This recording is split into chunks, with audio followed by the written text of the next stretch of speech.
Alright guys, we're here at my friend's garage. He has a 97 Buick Regal GS. Here's the proud owner. Hello. Hi, I brought how you doing? Pretty good. So what can you tell us about the car? Well, it's recently just got nitrous installed into it. As you can see, Not much of an interior going on in here, but that's... yeah. Who cares about interiors anyway? Here's the engine. Interior designers care about interiors. Yeah, true. Yeah, and that's my friend Daniel. He's an interior designer. This is what an interior designer looks like. Yeah, just in case you guys were wondering what interior designer looks like. But yeah, this is his car and it's really nice. He has a whole bunch of stuff done to it. Mostly bolt-ons. Mostly bolt-ons. Mostly bolted on. Yeah, my favorite part is like the stuff, like this area of the stuff. I like what's done. Yeah, he likes the left area of the engine. That's where the good stuff is. Yeah. But what can you tell us about this engine and quickly some of the stuff you've done to it? So it's a 3800 Series 2 V6 with a M90 Supercharger Gen 3. It's currently run on the 3.4 pulley, as you can see right here, by ZZP. Currently has MSD ignition, 300 performance wires. Cold air, it was a custom 4-inch intake that I made that goes into the fender wall there. Let's see, I have a front power log header, poly upper, and bushings, as well as the billet dog bones. Yeah, that's If you guys don't know what that is, the poly upper. You gotta have one of them. Yeah. Jeez. It's like some kid came up to me and he was like, "Yo, I'm gonna build this car, but I'm not gonna get one of those poly uppers." I'm like, "Kid, you better go back to school, get your learnings done." But if you don't know what these do, they claim that it takes away the vibration of the engine and sends it to the frame. which you want to have. Yep. With a beast like this. And definitely in an idle, you know, you can definitely feel all the vibration going to the frame. It's rather annoying, if you ask me. So, I mean, don't recommend that. This was the Regal GS was one of GM's like top cars back in the late 90s. You know, it was kind of one of those cars you didn't expect to be fast, but it was. And people who knew cars, you know, they knew about it. So definitely not your typical sports car. Yeah, I mean it's a sleeper. If you look at it, the greatest part is all the fading paint. Like people look at this, they'll think it's just a beater, a clunker, and then you know all it really takes is to line it up to see what it really has. But but what kit did you use? It's the new Zex Smart System, and it's a universal kit. You can Is buy it on like the a website. universal GM or just universal for any car? I'm not really sure, but on the website that I go on, 300performance.com, they have a list of all the you know, different cars you can put it on, which includes the Bonneville, the Grand Am, the Grand Prix, the Regal, the Firebird. So it's pretty much more like a 3800 GM engine type of setup. I mean, I'm sure it would work with the 3.4s as well. Don't take my advice on that, but... Yeah, and you guys can see there's been some weight reduction. Yeah, some serious weight reduction. It's definitely not going to be made to be... Here's the ghost of a spare tire. Yeah, that's what it used to be. Yeah. Now that's where the baby goes. Yeah. But yeah, I just thought you guys take a look at this. It's a really nice car. I've been in it. Seriously packs a punch. And sadly, not a people like give these cars credit. Nope. But a lot of people are stupid out there, so Not a lot of that makes respect sense. for... To be fair, how is a car going to get credit? It's like, imagine how fucked up the whole credit system would be if a car got credit. You sound really dumb right now, Nietzsche. To be fair, I am really dumb. I'll give you guys one more time. And yeah, I mean, you can still sit in there, but it's probably not going to be as comfortable. Yeah, no seatbelts. Yeah. They're gone. They're in a box at my other house. The fun part is you could pray if there's an accident, you could pray squeeze out through the hatch. You could use bungees or straps. Yeah, or you could scotch tape yourself in there. You have the safety screws, so if you fall on one of the screws, it will dig into your skin so much that you won't got move. that 4-speed automatic. Yep. You know it's a good time when you see that 4-speed. And of course you can shift the gears yourself. But yeah, guys. The only thing is though with those transmissions, they're not like super heavy duty. So if you ever modify these cars, I like that GS front end. Yeah. You're gonna want to definitely do some reinforcement. Yeah. You know, like a stronger input shaft. You know, maybe switch to the 1-inch chain and all that stuff. Yeah. Just a word of advice. But yeah, I wanted to show you this, guys. Maybe there's gonna be more videos coming up. But anyways, Definitely will. thank you, and yeah, follow him. And what's your YouTube page? Dark Cloud 7. Yeah, follow him at Dark Cloud 7. But yeah, folks, you can hear it. But yeah, folks, we're here with Brandon, the owner of this Buick Regal GS. So tell us a little bit about it. I heard it's a 97. How long have you had it? About a year and a half. Year and a half. So far, how reliable has this car been? Pretty good. I mean, the only maintenance I'm doing on it is just your general car care, you know, oil changes, you know, just, you know, changing the air filter. So regular maintenance, pretty Just much. regular general maintenance. That's Yeah. So would you recommend this car to somebody looking for a sleeper? Absolutely. I mean, it's one of my favorite sleeper cars. And if you're not familiar with that topic, like, you know, look up the SHO, the mid-90s Ford SHO Taurus.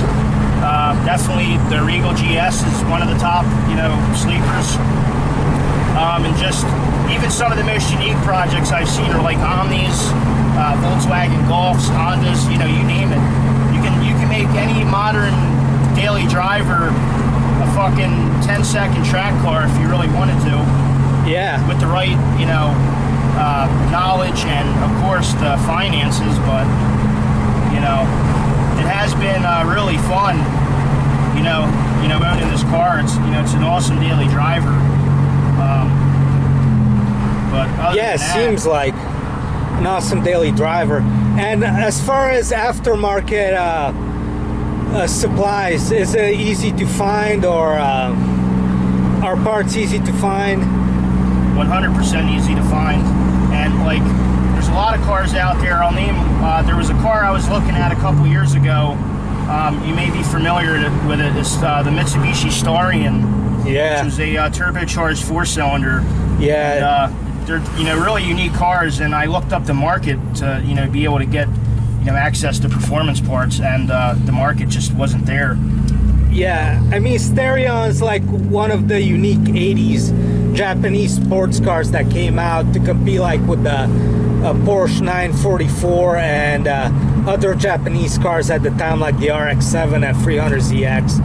But yeah. But the market, like I was saying, for these 3.8 liters, it's very vast. Your main suppliers are going to be zzperformance.com.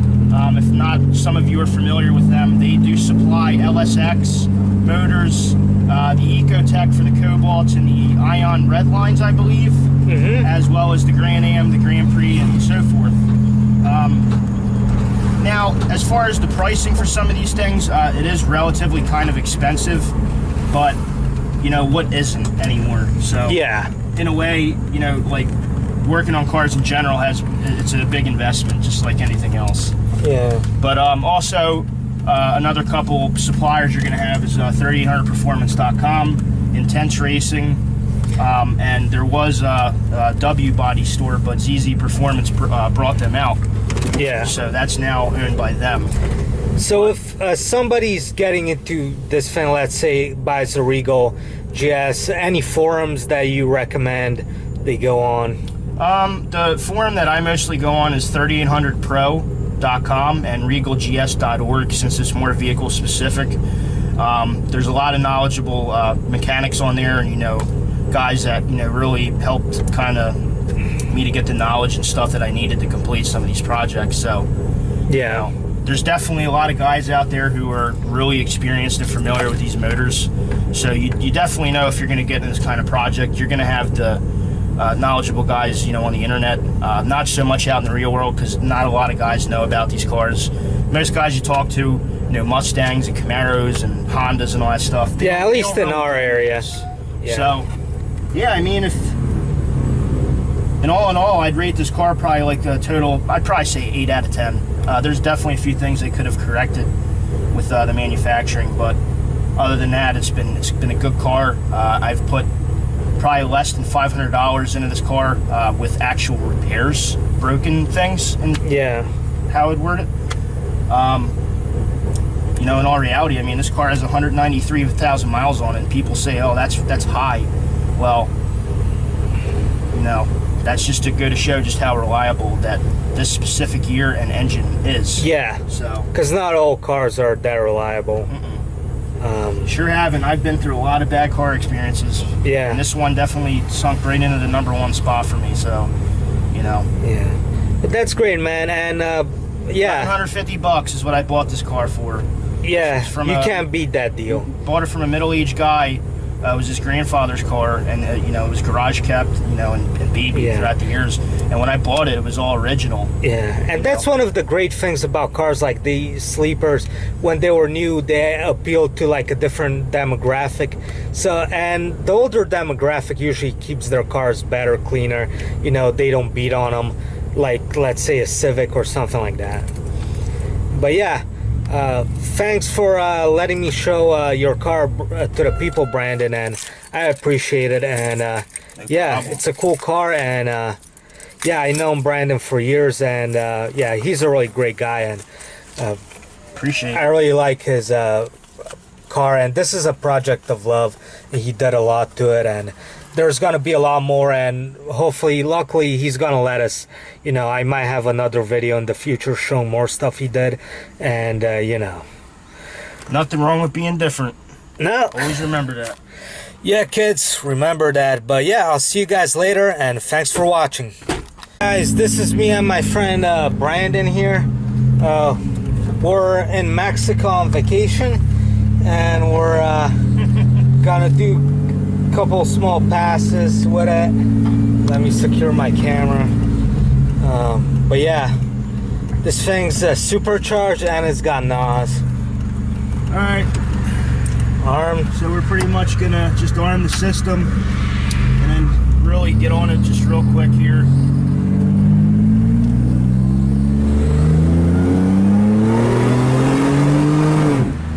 Holy shit. This thing goes. That was just 0 to 60. Yeah. Second gear. Yeah, it took us like 2 seconds and we were up. Not that crazy, but yeah, it's nice to wish. Yeah.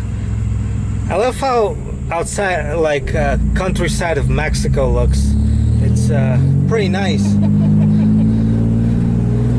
Ooh, they got Volkswagens. Volkswagen is one of the most popular cars in Mexico, so we've seen quite a lot of them. But yeah, we came down here for the tequila, and now we're going back to the States. But yeah, stay tuned, guys. Yeah.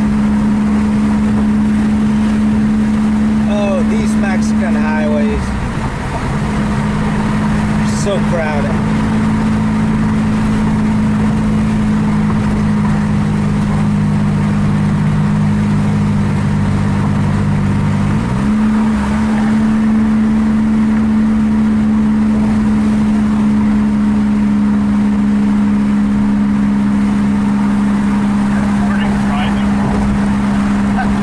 Why not? Alright then. People want to see how Mexico looks. Yeah, it's definitely full of green trees and grass. Yeah.